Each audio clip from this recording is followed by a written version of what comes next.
Assalamualaikum warahmatullahi taala wabarakatuh.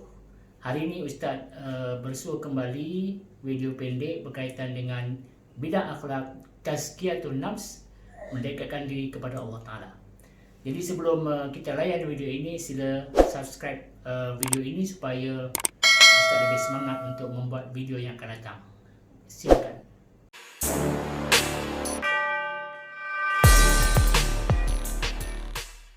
Para pelajar yang dirahmati sekalian, kita berjumpa lagi dalam tajuk yang baru, bidang akhlak, iaitu tazkiyatun nafs, mendekatkan diri kepada Allah Subhanahu Wa Taala. Okey, jadi yang pertama, apakah dia maksud tazkiyatun nafs? Dari segi bahasa, ia berasal daripada dua perkataan. Pertama, tazkiyah, yang kedua, an-nafs. Jadi, tazkiyah membawa maksud membersihkan, menyucikan dan menjadikan satu bertambah baik. Nafs pula bermaksud roh, nyawa dan jiwa. Manakala dari segi istilah ialah tazkiyatun nafs membawa maksud usaha manusia untuk menyucikan jiwa sehingga mempunyai sifat terpuji pada di dunia dan akhirat untuk mendapatkan keredaan Allah. Yang kedua, apakah dalil nakli anjuran supaya kita sentiasa tazkiyatun nafs? Iaitu dalam surah As-Sams ayat 7 hingga 10. Auzubillahi minasyaitonirrajim. Wa nafsin wa ma sawwaha fa alhamaha fujuraha wa taqwaha. Qad aflaha man zakkaha wa qad khaba man dassaha. Apakah jenis penyakit hati dan cara mengubatinya? Maknanya dalam proses tazkiyatun nafs itu kita kena membersihkan penyakit-penyakit hati ini. Yang pertama, an-nifaq, iaitu menzahirkan keimanan pada luarnya tetapi menyembunyikan kekufuran dalam hatinya. Nifaq ini sangat besar mudaratnya sehingga mampu mendorong pelakunya melakukan dosa-dosa yang lain seperti bercakap bohong, khianat dan lain-lain. Yang kedua, sifat hasad. Apakah dia hasad? Hasad ialah dengki atau iri hati. Ia bermaksud berasa sakit hati atas kesenangan atau kemuliaan orang lain serta ingin nikmat tersebut hilang daripada pemiliknya dan mengharapkan nikmat tersebut beralih kepadanya. Yang ketiga, bergantung kepada selain Allah. Bermaksud melakukan suatu perkara atau amalan tetapi hati cenderung kepada selain Allah dari segi pengharapan. Sebagai contoh, seorang murid yang bersungguh-sungguh belajar menghadapi peperiksaan, apabila diuji dengan kegagalan, dia akan menyalahkan dirinya sendiri. Manakala sekiranya berjaya, dia akan merasakan itu hanyalah berpunca dari usahanya. Yang keempat, cinta dunia dan melupakan akhirat. Bermaksud berlebih-lebihan dalam perkara keduniaan sehingga mengabaikan akhirat. Contohnya, dia mempunyai sikap tamak, sombong, takbur. Yang mana ini semua ialah dia mencintai dunia sehingga terjumus kepada perkara negatif. Yang kelima, melakukan maksiat. Bermaksud sering melakukan dosa sama ada kecil atau besar.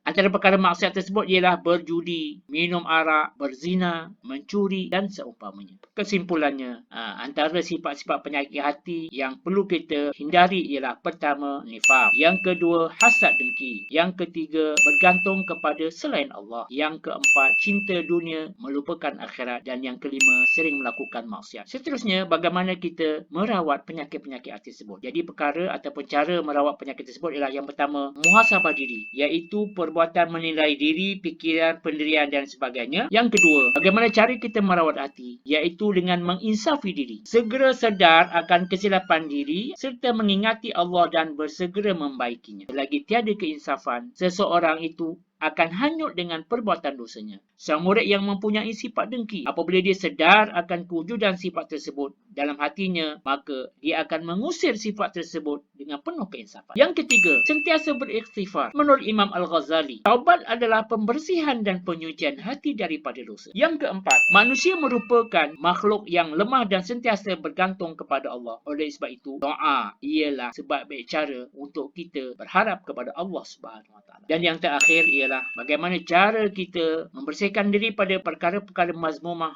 ialah solat dan zikir. Apakah kepentingan tazkiyatun nafs dalam kehidupan? Yang pertama, melahirkan insan yang benar-benar bertakwa kepada Allah Subhanahu Wa Taala. Yang kedua, mewujudkan individu yang sentiasa menginsafi kesalahan diri. Yang ketiga, membentuk masyarakat yang berlumba-lumba melakukan kebaikan. Yang keempat, meninggikan imej negara Islam di mata dunia. Dan yang terakhir, yang kelima ialah apakah amalan yang memenuhi tuntutan tazkiyatun nafs? Yang pertama, dari segi individu, sering menghadiri majlis ilmu agar kita mendapat ilmu yang benar-benar sahih. Yang kedua, dari segi masyarakat, iaitu mengadakan program keagamaan seperti ceramah agama. Dari sudut negara pula ialah memperbanyakkan program yang mendidik rakyat di kaca televisyen